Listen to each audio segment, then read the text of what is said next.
자, 이제 2주차 2교시 수업을 시작을 하겠습니다. 앞서서 이제 그 하원주 시대에 대해서 이제 천에 대한 그 사상을 얘기를 했습니다. 전반적으로 이제 경천 사상에 이어서 천명 사상으로 이어지는 그런 그 발전 단계를 거친다라고 얘기를 했었죠. 그리고 개괄적인 이제 경천 사상에 대해서 얘기를 했고 천명 사상에 대해서도 얘기를 했습니다. 이 사상 이 그 동양 철학에 있어서의 사상 전반이 거의 그 중국의 사상사와 뭐 같다라고 해도 과언이 아닙니다만은 그래서 이제 우리는 이제 이 중국 사상사를 뭐 개괄할 필요가 좀 있다라고 봅니다. 전반적인 중국 사상사를 한번 개괄을 해보겠습니다.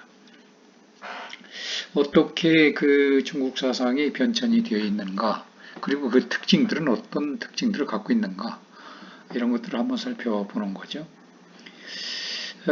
대별해서 이제 고대하고 이제 우리가 이제 또 중세, 그리고 이제 근세 이후에 와서 이제 근대, 그리고 이제 현대죠. 이 현대에 이르기까지 어떻게 그 사상사가 전반적으로 개괄되고 있고 변천은 어떻게 되고 있는가 하는 것을 한번 살펴보도록 하겠습니다. 우선 이제 고대사에서 보면 고대에 있어서 중국 사상은 그야말로 이제 그 중국 사상이 전통과 같은 그런 관계를 가진 거죠.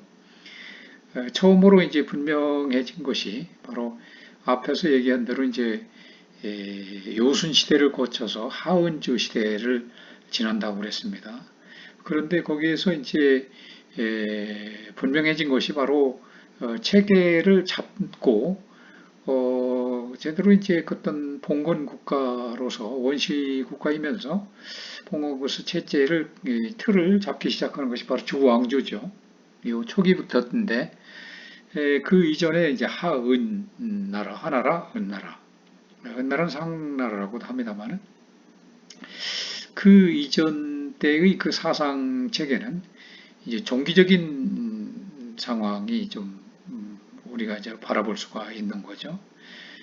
분명치는 않지만은 왜냐면은 그 이제 앞서서도 설명을 했습니다만은 우리가 원시 사이에서의 그 생활상은 그야말로 이제 자연에 100% 의존할 수밖에 없는 그런 사이였었죠. 즉 이제 이 태양의 햇빛이 안 찌면은 햇빛이 없으면 이제 추워질 수밖에 없죠.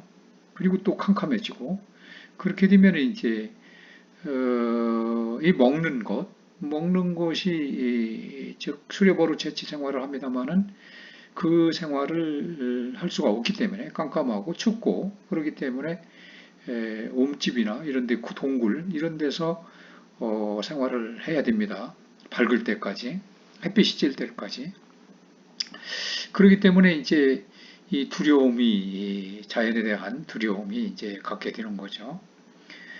그래서 해에 대한 어떤 그런 그 또는 달 또는 어떤 이런 지상에 있는 큰 산이라든지 나무, 바위, 선왕당 이런 것들에 대한 이제 어떤 경외심 그뿐만 아니라 이제 하천이라든지 호수 이런 곳에서 수렵을 하기 때문에 그런 그 어떤 그 풍파라든지 이 자연 현상이 평온하지 않으면 위협을 느낄 수밖에 없고 죽을 수밖에 없죠. 먹지를 못하니까 사냥도 못하니까 이런 자연에 이제 100% 의존하는 그런 생활이 지속이 됐던 것이기 때문에 그런 이제 어떤 자연신 그리고 제신 이 많은 신들에 대한 이 숭배를 할 수밖에 없었던 거죠. 왜냐하면 인간의 능력은 한계가 있고 이 한계를 초월하는 초월적인 어떤 힘이 있다라고 이제 인식이 되기 때문에 당장에 뭐 해가 없으면 깜깜하고 또 이 바람 불고 눈이 오거나 이렇게 되면은 수렵으로 채취 생활을 할 수가 없는 거죠. 죽을 수밖에 없는 거죠. 그러니까 그러한 힘은 우리 인간으로서는 어떻게 할 수 없는 초월적인 힘이다. 이렇게 보는 거죠. 그런 인식이 이제 자꾸 세월이 가면서 인지되게 되는 것이고, 그렇게 이제 출발을 한 것이 이제 원시 생활이죠. 따라서 이제 원시 생활뿐만 아니라 이 고대 사회인 하원주 시대, 또 요순 시대 이런 때에는 이 제신, 자연에 대한 온갖 신들이 있는 것으로 보고 그것은 인간의 초월적인 힘을 갖고 있는 것으로 보고 그 중에서도 가장 강력한 그런 존재를 이제 태양으로 본 거죠. 그러면서 이제 자연에 대한 경외심이 생겨서 경천 사상이 이제 만들어졌던 것이고 사실 종교적 어떤 시원이랄까 종교적 배경도 이렇게 인간에 대한 어떤 그 한계점 인간으로서는 어찌할 수 없는 힘, 초월적인 힘에 의존하고 싶은 그런 죽음에 대한 두려움, 그리고 기룡화복이라든지 이런 모든 것들이 인간의 힘을 초월하는 그런 그 존재에 대한 의존도가 생기면서 이런 종교가 발생됐다는 그런 설이 유력하게 이제 주장이 되고 있죠. 그래서 어찌됐든 이런 경천 사상에 이어서 이제 우리의 그 조상들도 죽으면 조상이 이제 육신은 땅 속에서 이제 썩고 없어지지만 홀령은 남아서 후손들을 도와준다라는 이런 믿음이 강했기 때문에 조상신으로서 이제 후장을 하고 또 순장을 하는 그런 제도가 있었다고 앞서서 설명을 한 바 있습니다. 그래서 이런 조상신이나 어떤 잡다한 자연신을 중심으로 해서 이 하나라 때나 은나라 때 그 이전 일원시 사회 때는 그런 것이 중심이 됐다. 라고 그 중에서도 천재, 이런 천재라고 하는 것은 황제제자라고 하는 그 글자인데 이거는 그야말로 최고의 인격신이었기 때문에 그것이 이제 주나라 때 초의 그 천에 대한 사상에 지대한 영향을 줄 수밖에 없었죠. 은나라 때에 대신 들어선 이 주나라 사람들, 또 결국은 이제 은나라 사람이나 주나라 사람이나 이제 같은 그런 국민들이었기 때문에 그 왕조가 바뀌었다라고 하는, 왕조가 교대됐다는 그런 사실을 단순한 그 무력의 제압이라고 이제 생각을 하지 않은 겁니다. 즉, 무력에 의해서 주나라의 제후국이었던 주나라의 그 무왕이 무력으로서 은나라를 멸망을 시켰지만 그렇게 생각을 하지 않죠. 이것은 어디까지나 천명에 의해서 하늘의 명령, 천명에 의한 것으로 그 근원은 어디에 있느냐? 백성을 편안하게 하는 왕자, 왕이 되는 사람의 덕에 있다라고 생각을 하게 되는 것이죠. 이때 이 천이라고 하는 것은 그래도 이 종교적 어떤 초월적 의미를 가지고 있지만은 여기에 플러스 덕이라는 인간 문제에 치중해서 생각하는 점이 바로 이미 이제 이 중국 사상의 그 두드러진 특색으로 나타나게 된다는 사실입니다. 이러한 경향은 일반적 종교 의례를 인간적이고 또 합리적으로 해석하는 이 경향과 상응하는 것으로서 마침내 춘추 말기의 공자의 유교가 탄생하게 되는 어떤 그런 계기가 됐다라는 것이죠. 이제 요순 시대를 거쳐서 하나라와 은나라 이때만 해도 이 자연 제신에 대한 또 조상신에 대한 그런 중점적인 그런 사상 체계로 일관되어 왔었는데 그것은 곧 인간의 어떤 몰인간성, 즉 신에만 의존하는 신에게 어떤 그 인간의 욕망이 생기게 되면 그것을 이제 제사를 통해서 제를 지내게 되고 그것을 이제 천의를 하늘의 뜻을 어떤 전복을 통해서 복사나 전복을 통해서 그것을 알아내고 그래서 그것대로 이행을 하고 하는 그야말로 100% 신에 의존된 그런 생활을 하게 됐었던 거죠. 그러나 주나라 때 오면서 이제 근본적인 초월적인 힘의 바탕을 둔 그러한 그 과거의 어떤 관습들 이것을 없애진 건 아니지만 거기에 플러스 하나 더 덕이라고 하는 거 이것이 바로 천명이라는 그런 뜻과 연결이 되는 것이죠. 이 덕이라는 그런 인간 문제를 치중해서 인식을 하게 됐고 그런 사상 체계가 서서히 드러나기 시작했고 결과론적으로 이제 춘추 시대에 마침내 가서 춘추시 말기에 공자가 유교를 탄생시키는 그런 천명 사상을 확고하게 수립하게 되는 그런 계기가 됐다는 거죠. 따라서 이 공자라고 하는 분도 천을 존중하였죠. 그렇지만 그것은 이 공자의 내면의 그 윤리적인 문제로서 공자 자신의 한계 상황에서 말한 것이어서 이 주나라 때 초기에서처럼 특별히 강조된 것은 아니었습니다. 이 공자의 최대 관심사는 그야말로 인간 세계의 새로운 질서 수립 여기에 있었던 거죠. 그래서 앞서서 얘기한 바와 같이 이 춘추전국 시대에는 그야말로 난국의 시대였습니다.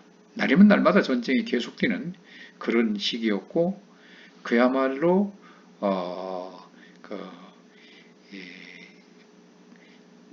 하극상이 초래되는 그러한 이 땅을 뺏고 백성을 뺏고 그래서 나라를 합병시키고 하는 것들이 날이면 날마다 계속됐던 그런 시대였고 전쟁이 있었고 그런 많은 실체들이 쌓이게 되는 그런 시대였었던 거죠.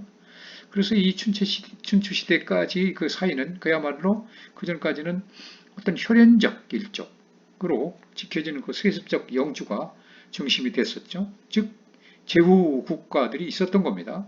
전체적인 이제 왕이 있었고 그 밑에 제후들이 봉토를 받고 거기서 세습적인 영주 생활을 하는 이게 혈연적인 그런 측면이었죠. 이제 제후들이 결국은 왕들의 그 어떤 일가 친척 형제들이라든지 친족이라든지 이런 사람들이 나가가지고 일정 지역을 봉투로 받고 거기서 이제 나라를 다스리는 이런 그 사이였기 때문에 그러나 그것이 이제 말기에 춘추의 그 주나라 말기에 있어서는 춘추 시대를 거쳐서 전국 시대로 이제 가게 되죠. 이게 춘추 시대부터 계속 이제 그런 전쟁이 시작이 돼서 전국 시대까지 이어지는데 이것이 이제 그야말로 이제 새로운 이런 그 어떤 그 사상들이 이제 배태되게 되는 동기가 되는 겁니다.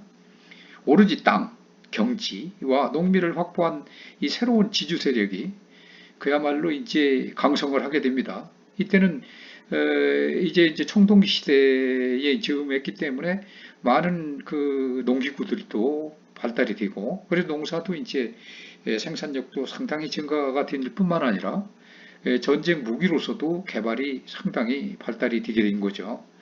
따라서 이제 그러한 이 땅을 많이 확보하고 농민들을 많이 확보한 그런 새로운 지주 세력이 강성을 하게 됩니다. 그래서 이러한 지주 세력이 옛 영주를 뒤엎는 이른바 이 하극상의 시대가 계속되는 것이죠. 그래서 전쟁은 계속되는 것인데 이 세력은 그야말로 일반 민중의 대두를 촉진하고 따라서 이제 활발한 어떤 그런 사상의 이 개화, 꽃피게 되는 그런 토양이 마련되었던 것입니다. 이 공자는 그래서 우선 이 혼란한 사이를 혈연의 연대의식에서 배운 이 새로운 도덕 질서에 의해서 안정시키려고 노력을 하였던 것이죠. 바로 인사상, 어질인자죠.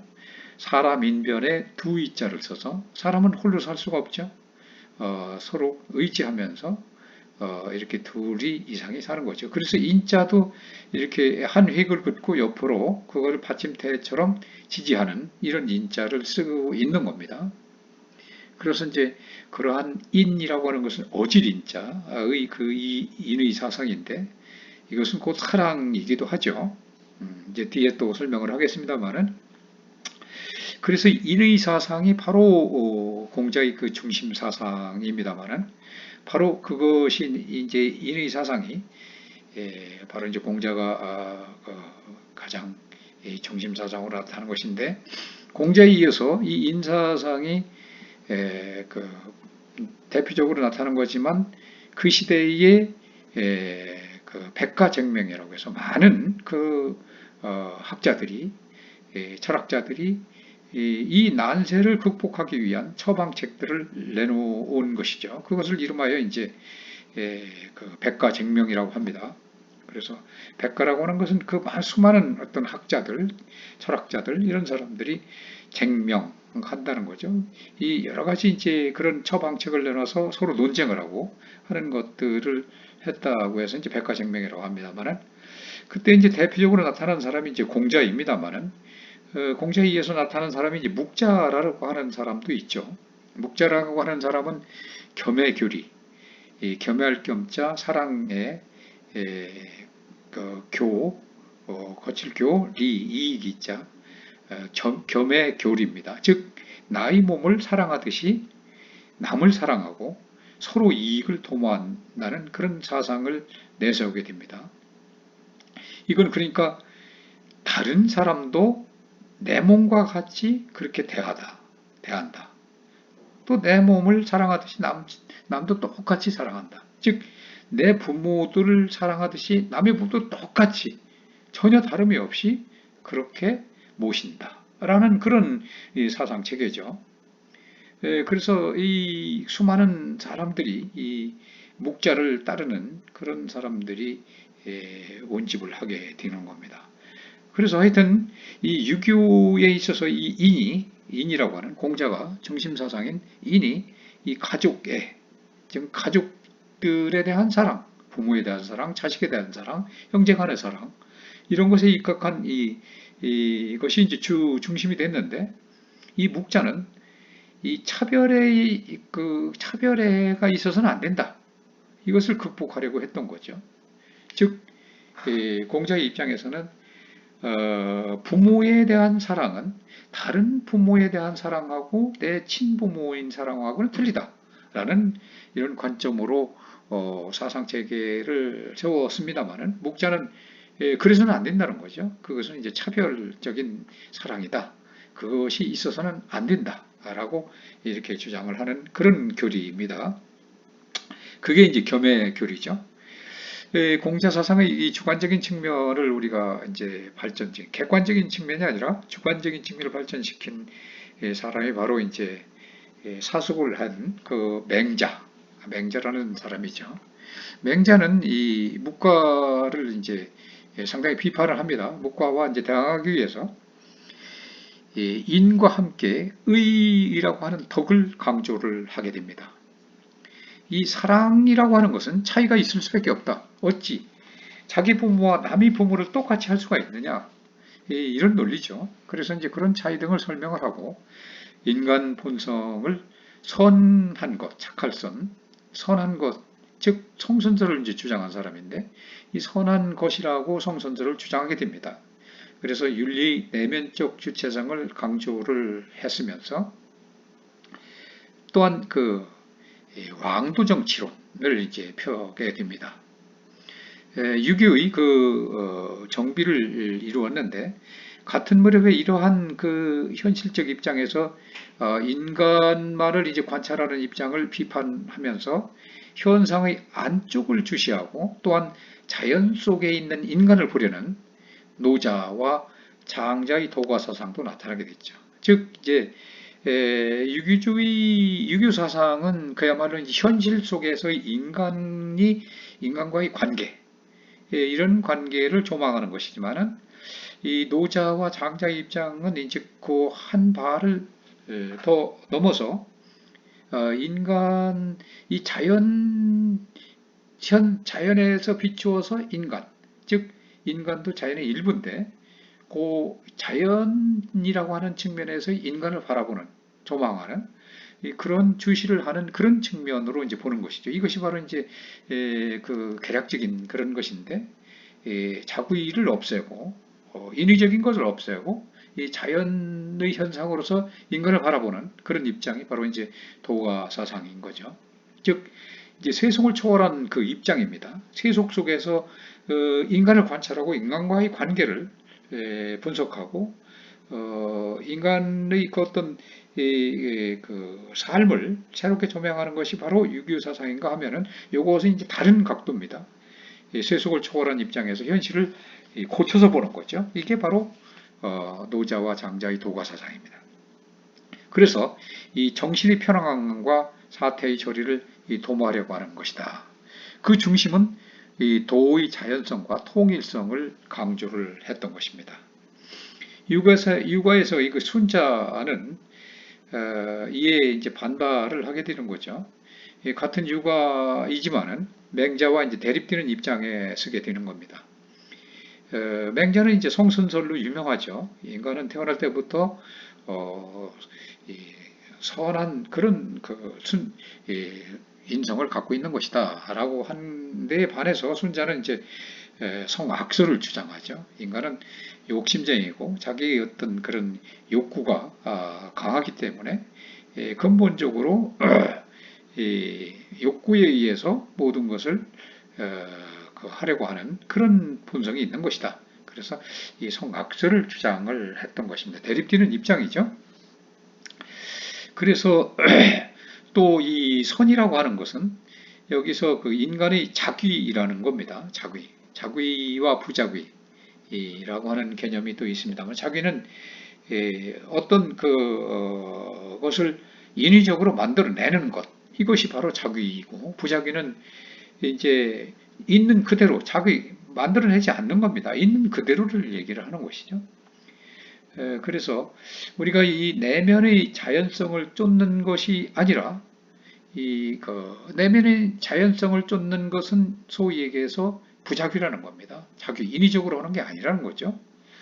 그 내면의 자연성을 쫓는 것이 아니라 성인이 제정한 성스러운 그러니까 세인트 얘기하는 거죠. 공자라든지 뭐 예수 또는 뭐 석가모니 이런 분들이 이제 성인이라고 하는데 이런 성인이 제정한 외적 객관적인 예제를 쫓아가지고 해야 된다. 그래서 인간 본성은 악이라고 이제 한 것입니다. 바로 순자가 성악설을 주장한 것이 바로 그것이죠. 그래서 그러면서도 우리가 인간의 이 지능을 속박하는 이 천을 이제 부정을 하게 되는 겁니다. 객관적인 어떤 사회 규범, 누구나가 지켜야 되는 사회 규범이 있죠. 객관적으로. 이것은 바로 예의 강조라는 겁니다.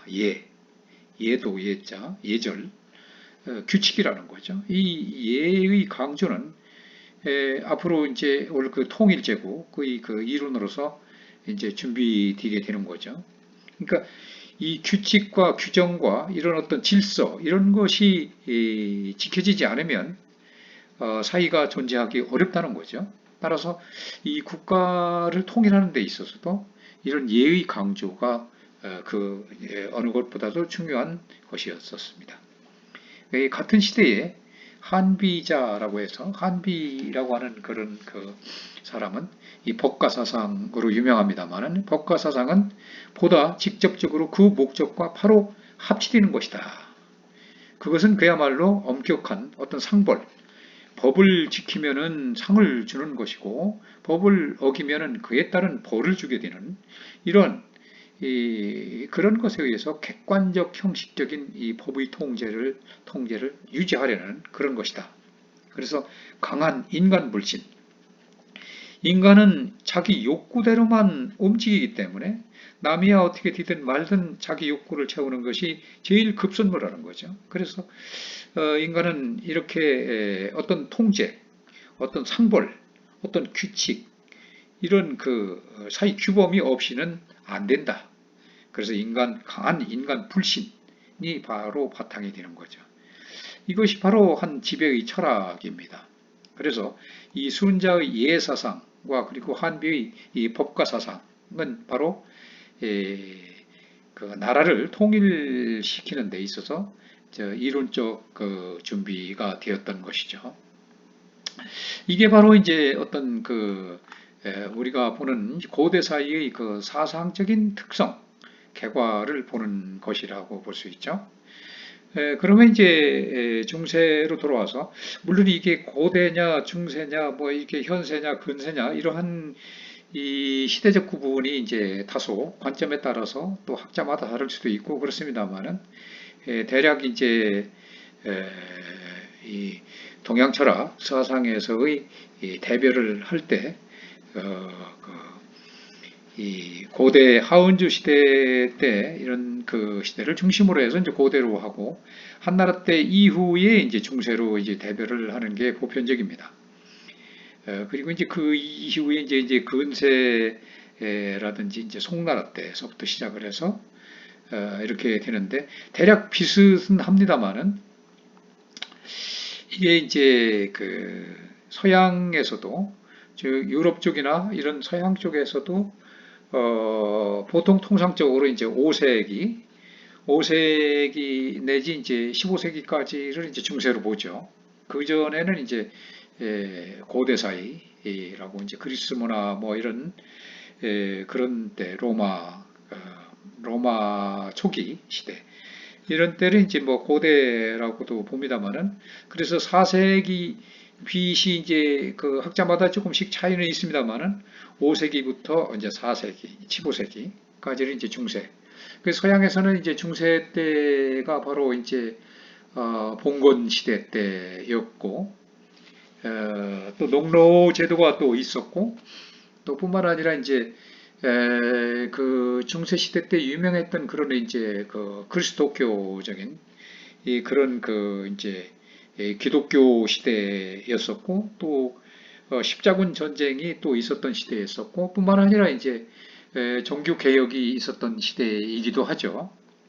르네상스가 이제 나왔던 그런 시기이기도 합니다.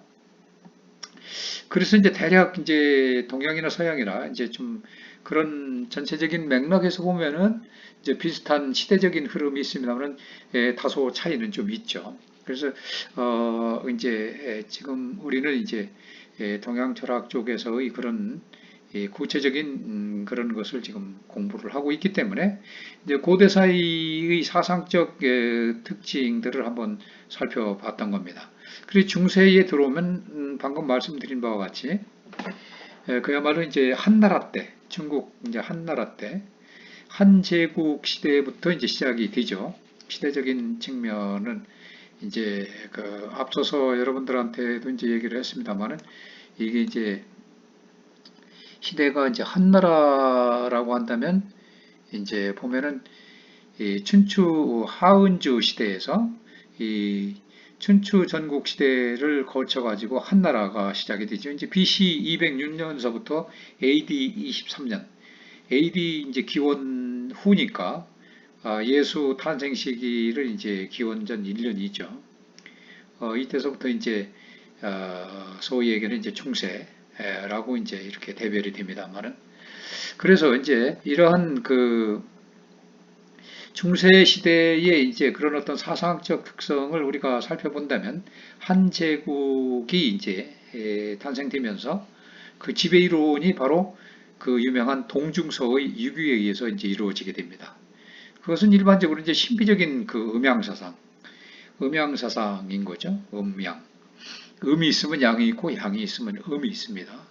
모든 그 음양 태극론에 의해서 음양 사상이 이제 이루어지게 되는데 이 음양 사상과 결부된 천인 합일, 즉 천과 인은 하나다, 합해진다라는 그런 사상이었죠. 이것이 이제 동중서에 의해서 이제 이루어진 것인데 인간계의 어떤 사건 그리고 이제 자연계의 어떤 변이 이런 사이에는 밀접한 상관관계가 있다는 거죠. 바로 하늘의 뜻, 하늘의 뜻, 천의가 바로 거기서 나타난다고 함으로 해서 이 천명을 받아서 왕권을 이제 받게 된다는 겁니다. 그래서 우리가 이제 유교는 여기서 이제 신비적인 어떤 색채를 여기서 이제 플러스 시켜서 한나라 왕조의 어떤 국교가 되게 되는 겁니다. 그렇지만 이데올로기화한 그 사상은 그야말로 이 신비적인, 아주 부질없는 이 신비적인 미신적인 경향을 이 조장을 하게 되는 거죠. 후한의 그 왕충이라고 하는 사람은 이에 대한 비판을 하게 됩니다. 이 의사적인 천의 존재를 부정하고 이를 기의 운행에 의한 물리적인 자연이라고 생각하면서 미신타파에 노력을 했습니다. 그러나 그 비판적인 합리주의는 그야말로 개인의 운명을 인정하는 점에서 있어서는 한계가 커다란 한계에 봉착됨으로 해서 그 영향이 미미할 수밖에 없었습니다. 그렇지만 그럼에도 불구하고 후한의 정치 권력이 붕괴되면서 도덕주의에 대한 반발로서 노장 사상이 번성하게 됩니다. 이게 이제 중세 초기에 이제 한제국 그 이후에 나타나는 사상이죠. 결국 이제 이 왕충이라고 하는 사람이 후한 시대 때 왕충이라는 사람이 이 천명이라고 하는 것이 그게 어떤 그 사유적인 어떤 인식론적인 그런 측면에서의 그 신비적이고 미신적인 것이지 않느냐. 따라서 이것은 이제 그 비판을 대상이다 하면서 많은 비판을 했죠. 그러면서 그것을 객관적인 측면에서 어떤 리라고 하는 이 어떤 그 음양에서의 그 어떤 이 물질의 생성이나 세상의 이 탄생이나 이런 것들을 리로부터 출발하는 그런 본질적인 이 주장을 정면으로 비판을 하면서 기의 운행, 어떤 응집의 운행에 의해서 물리적인 어떤 자연이 생긴 것이다. 라고 생각해서 이제 많은 비판을 했던 겁니다. 그렇지만 궁극적으로 인간의 운명이라든지 죽는 문제, 언제 나고 언제 죽고 하는 이런 문제에서는 한계점이 있는 것이죠. 초월적인 어떤 그런 그 어떤 힘, 그런 그 힘의 한계를 이제 봉착하게 되기 때문에 이것은 이제 그 영향도가 미미했다는 거죠. 그러면서 이제 정치권도 서서히 이제 한나라가 붕괴되면서 후한도 붕괴되면서 이제 서서히 이제 노장 사상도 반발적으로 번성하게 됩니다. 노장 사상은 앞서서도 얘기를 했죠. 노장 사상이라고 하는 것은 그 이제 무의자연, 이, 이 인위적인 것을 없애고 자연으로 돌아간다. 순수한 그야말로 있는 그대로의 자연, 있는 그대로의 이 사람의 마음, 이것으로 순수한 그런 측면을 강조를 하게 되고 그래야만이 본래성으로 돌아가는 것이다. 인위적인 것으로 하는 것은 결과론적으로 사람이 인위적으로 조장에 의해서 만들어내고 이렇게 하는 것은 결국은 화가 돼서 돌아오는 것이다. 라고 이렇게 주장하는 것이죠.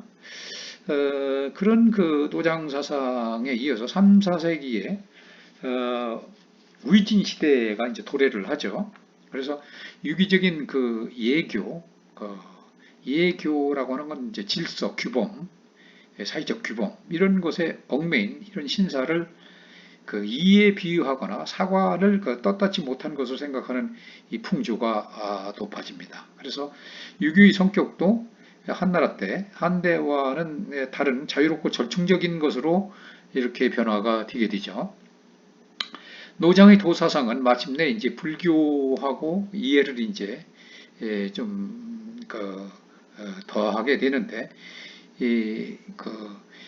특히 이제 반야의 그 공사상, 색증시공, 공즉시색 이런 게 있죠 불교에 이 공사상입니다. 그래서 공사상의 깊은 어떤 천리를 깨닫게 되어서 현실적인 중국 사상도 바로 이 인도 사상과의 교류로 더욱 폭을 넓히고 심화되게 되는 거죠. 바로 이 노장의 도사상과 인도의 그 불교, 인도 사상과 교류를 하게 되는 겁니다. 그래서 심화가 되는 거죠. 그렇지만 인도의 그 사변적 그리고 어떤 피안적 불교는 끝내 주류가 되지를 못하게 됩니다. 여기서 사변적, 피안적이라고 하는 것은 사변적인 것은 이제 어떤 이식론적인 것이죠. 어떤 경험 그런 측면이 아니라 이 마음으로 생각해서 어떤 어떤 그 진리를 파악하고 이러는 그런 그 중심적인 거죠. 그것이 사변적이고 이 피한적인 것은 현실을 도피하는 겁니다. 현실이 없는, 현실을 떠난 이런 것이 피한적인 그러한 특성을 가진 이 불교는 결국 주류가 될 수가 없었던 거죠. 그래서 수나라 때, 당나라 때에 와서도 이 새롭게 성립된 그 천태종, 화엄, 그리고 이런 그 밖에 이제 중국 불교의 여러 파가 모두가 이제 이 피안보다는 현실, 이 번잡한 것보다 이 간이 직절한 것을 사변보다는 실천을 중시하는 이 중국적인 것으로 새롭게 변모되기 시작을 합니다. 이제 불교가 이제 현실적인 측면으로 바뀌게 되는 것이죠. 또한 이 불교의 형성 과정을 모방을 해가지고 노자를 조사로 해서 그 도교가 민간의 미신을 이제 포섭하는데 이제 성공을 하게 됩니다. 그래서 종교 사상으로서는 이제 저속한 것이 됩니다만은 이 유교는 정치적으로 이용이 되면서 왜냐하면 현실을 중시로 하면서 현실의 인간관계, 정치관계 이런 사이관계를 분석을 하고 그것을 지도 이념으로 하는 것이기 때문에 이런 그 사상적으로 본성은 당시에는 못했지만 왜냐하면 정치적으로 이용했기 때문에 그렇지만 당나라 말기에 와서는 이 한유라는 학자가 있죠. 한유가 이러한 풍조를 반대를 해서 유교의 그 복고적인 혁신 운동을 주장을 하게 되죠. 그래서 그야말로 이제 송나라 때 그 다음 뒤를 이을 송나라 때의 그 송학문의 그 선구자가 되게 되는 것입니다. 그래서 이렇게 중세의 특징 내지는 이 개과를 우리가 살펴봤습니다만은 이제 근세를 이제 다시 이제 살펴보도록 하겠습니다.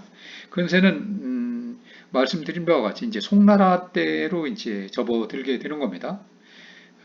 송나라 때로 이제 접어들면서 이 정치의 그 중심적 담당자가 세습적인 귀족이 아니라 이제 개인의 능력의 로 이제 와가지고 과거에 급제한 신흥 인재들로 하여금 중심이 되게 되는 거죠. 그래서 이 송대라고 하는 것은 앞서서 우리가 살펴봤습니다만은 송나라 때라고 하는 것은 이제 960년대에서부터 1279년도까지를 이제 송나라 때 시대죠. 우리나라는 그때 당시가 이제 주로 이제 고려 시대였었습니다만은 고려 시대 이제 초중반 때였었죠. 중반 때였었죠. 중반. 이 시대에서부터 이제 시작을 해서 이제 중세가 시작된다라고 했습니다. 서양은 앞서서 얘기를 했죠. 5세기서부터 15세기까지의 이제 그런 어떤 특성들, 이제 그리스도교라든지 중세 봉건 사이, 또 르네상스, 십자군 전쟁 이런 특징들이 좀 있는. 그런데 이제 이 동양에서는 이제 송나라 때부터 시작을 해서 이제 근세에 이르기 전까지 청나라 마지막 왕조까지 1911년대까지 이제 진행이 되는 거죠. 우리나라는 이제 사실 이제 고려시대, 삼국시대에서부터 시작을 해서 이제 후삼국 시대가 이제 진행이 됐었는데 그때까지만 해도 이제 어떤 고대 쪽으로 이렇게 중세 쪽으로 가기보다는 이제 고대 쪽으로 이렇게 대별을 합니다만은 주로 이제 중세라고 한다면 우리 한국사에서는 이제 고려시대 쪽을 이제 해서 조선시대 대한제국에 이르기까지를 이제 중세를 이제 보죠, 일반적으로.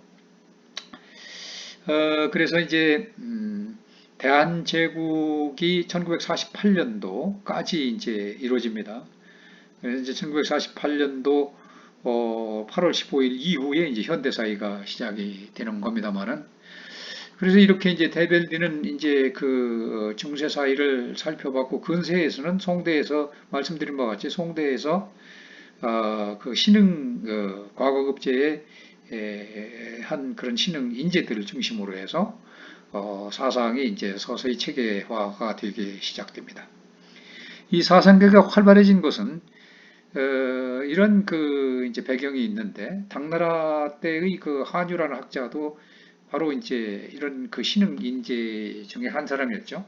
그래서 그 불교의 천리에 대항을 해가지고 유교의 입장에서 새로운 인생 철학을 활용하는 것이 주안점이 됐었고, 한유가 그 중심에 서 있었고, 그것을 이제 송학 또는 이학이라고도 불리울 정도로 송나라 때 하나의 학문 체계로서 이렇게 체계화가 되는 거죠. 이학이라고도 합니다. 이칠 이자를 써서 이기 이원론, 이기 이론론 할 때의 이죠, 리. 이건 송나라 때 이제 체계화가 된 것입니다. 그래서 그거는 이제 11세기에 이 북송, 북송의 대표적인 학자가 이제 주렴계, 정명도, 정이천 형제, 그리고 이제 장인거라는 학자들이 있습니다만은, 이러한 그 사상가에 의해서 그 이라고 하는 리, 기 할 때 디의 철학, 또 기의 철학, 또는 이 화음의 철학을 그 응용한 근본의 그 이와 이 그 기의 그 현상을 일치시킨 철학 등으로서 형이상학적인 사상에 입각한 인생 철학, 특히 심성이론, 이 심학이죠. 심성이론이 발전하게 됩니다. 그것이 이제 마침내 바로 주자에에서 대성 집대성이 되는 거죠. 그것이 바로 이제 이른바 이제 주자학으로서 그 우주 존재의 근본이 바로 태극이다 해서 이 리라고 하는 태극이 리라고 하는 그 바로 그 설이 되는 겁니다. 그래서 이 존재가 현상하기 위해서는 어떤 존재가 현상으로서 나타나고 이렇게 보이고 이렇게 있는 그런 상태에 의해서는 기가 바로 필수적으로 참여를 해야 된다는 것이죠. 이렇게 해서 이 세계는 이와 기에 의해서 성립이 된다는 거죠. 그러니까 우리가 보고 이렇게 눈으로 보고 느끼고 이렇게 하는 모든 것들, 이런 형상들, 이런 것은 하나의 형상은 기이죠. 이 기를 움직이는 기본 원리, 이것이 바로 리입니다. 리치할 때 리.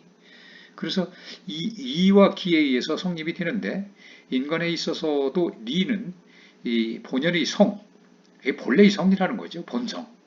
본성으로서 본래의 성으로서 선, 착할 선자 그 자체이지만, 기라고 하는 것은 이 물질성에 의해서 정욕을 불러일으키는 것이기 때문에, 그래서 이 사람으로서 이 수향이라고 하는 거, 이 인욕, 사람의 욕심을 누르고 천리, 이 하늘이 부여한 그런 리, 기본적인 리, 이치, 원리, 그런 이치를 발휘하는 것이 필요하다. 그러기 위해서는 우리가 내적 심성을 가다듬어서 내성, 그 안으로 이제 반성을 성찰하는 거죠. 내성하는 동시에 내위를 관찰하는 이 리를 갖다가 파악하고, 그렇게 하기 위해서는 외계의 사물 하나하나에 대한 이 그의 그 깃들에 있는 리치를 탐구할 필요가 있다라고 하는 거죠. 그래서 이 방법을 거경궁리라고 합니다. 거경궁리.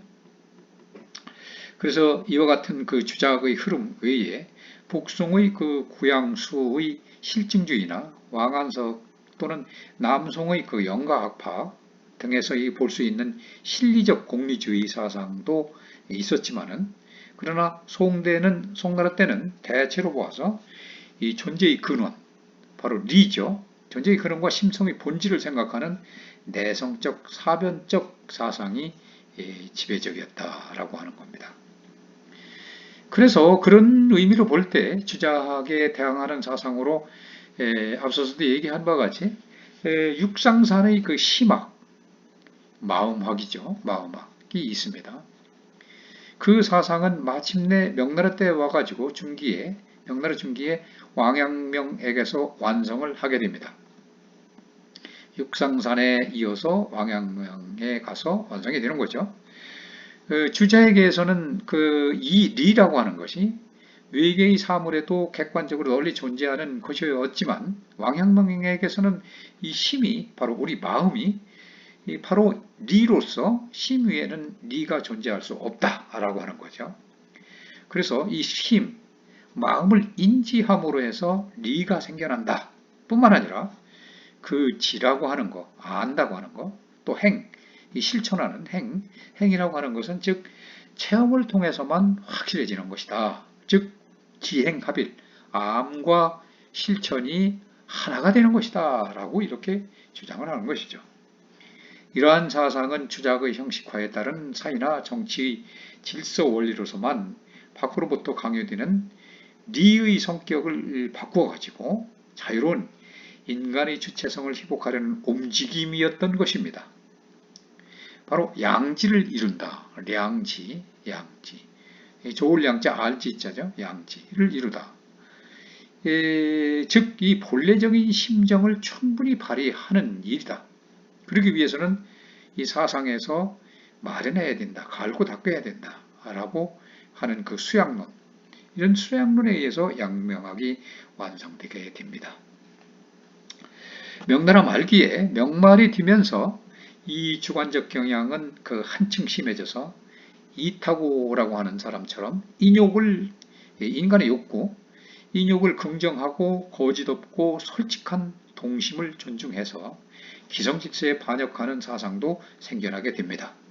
그렇지만 한편 양명학의 실천적 면을 이어받아서 17세기에 명나라 말기 또 청나라 초, 명말 청초에서는 이 일종의 실학적 경향이 활발하게 됩니다.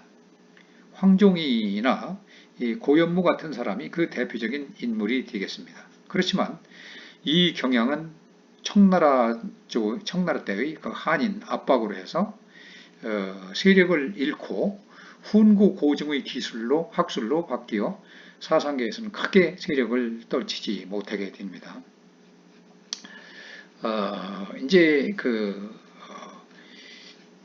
이제 이 중세의 특징 그런 것들을 살펴보고 근대에 들어와서는 이제 중국이 이제 1841년대 이후에 그 열강들 서구의 열강들이 이 중국으로 이제 그 식민지 개척을 하기 위해서 이제 빈번하게 왕래를 하게 됩니다. 그래서 이제 충돌이 생긴 것이 바로 영국과 중국의 이제 전쟁이었던 아편 전쟁, 1841년부터 42년까지 이런 아편 전쟁으로 해서 충격을 받게 되죠. 이 사상계에서도 그것을 이제 민감하게 받아들인 것이 바로 공양학파 사람들이었습니다. 이 춘추 공영전의 이론을 재생시킴으로 해서 어려운 시국에 대처하는 개혁사상을 실시하게 되는 것인데, 이른바 이제 변격 이론이라고도 하죠. 그래서 이 청일전쟁, 즉 청나라와 일본이 전쟁을 한 시기죠. 1894년입니다. 1894년도 청나라가 지죠. 패배를 합니다. 일본이 이깁니다. 그래서 일본의 그 만주 쪽이나 이런 데를 이제 지배를 하게 되고, 우리나라를 발판을 삼아서 이제 청나라를 이제 패배를 시켰습니다만은 후에 이제抗의로 이제 이어지게 되는데 이 서양이 이제 침입, 특히나 이제 영국이 이제 그쪽을 난징 쪽 이쪽을 해서 침입을 하게 되죠. 침입은 한편으로는 중국의 전통 사상을 바탕으로 해서 서양 문물을 또 이용하게 됩니다. 그래서 이 복리를 얻으려고 하는 중체 서용론이라는 그런 것을 일으켰죠. 한편으로는 또 민족주의 사상을 고양하면서 멸만 흥한의 그 혁명 사상을 촉진시키기도 한 겁니다. 그러니까 이제 서양을 이제 받아들일 것은 받아들여서 문물을 좀 이용을 하는 거죠. 복리를 얻게 되고 그러면서 민족주의 사상을 또 고양을 하기도 한 거고 이렇게 해서 이제 오랜 그 왕조 체제, 최종 마지막 왕조 체제가 이제 청나라죠. 그런 왕조 체제에서 이제 민국, 중화민국이라고 하는 나라를 손문이 신해혁명을 통해서 1911년도에서 이제 마련하게 되죠. 바로 이제 손문이 이룩하게 되는 것인데, 이 서양 사상가죠. 최초의 서양적 사상가입니다. 그의 그 민족, 민권, 민생의 삼민주의가 확실히 이제 소위 얘기하는 이제 자유민주주의, 데모크라시의 이론을 주축으로 하는 것이죠.